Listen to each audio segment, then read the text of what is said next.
Not having an image of me or my body on the cover was one of the ways that I'm sort of starting to think about how I can talk about these systems without always having to be just in one-dimensional image.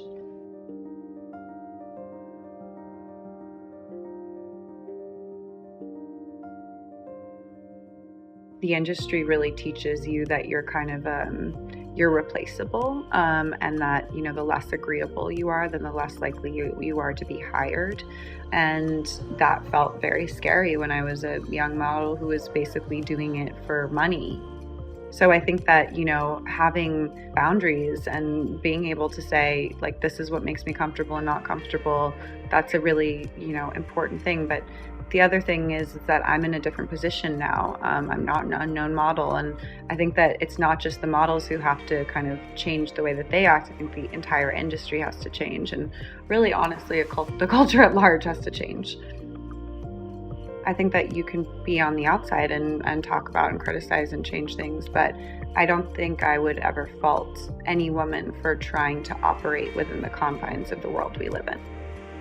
I think that I am complicit. That's what I'm interested in exploring. But I also think that it's a mistake to, you know, shame a young woman for wearing a tight dress, you know, because she wants to be noticed by someone powerful or whatever.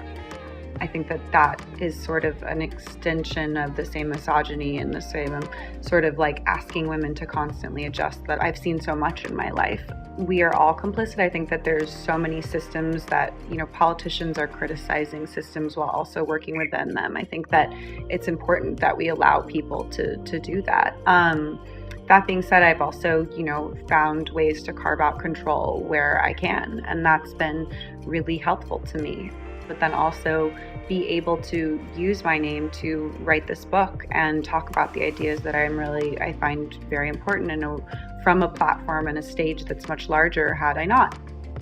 We hear words like patriarchy and capitalism, and it kind of feels like these big words and these big concepts, but I wanted to explore the ways that those things show up in everyday situations.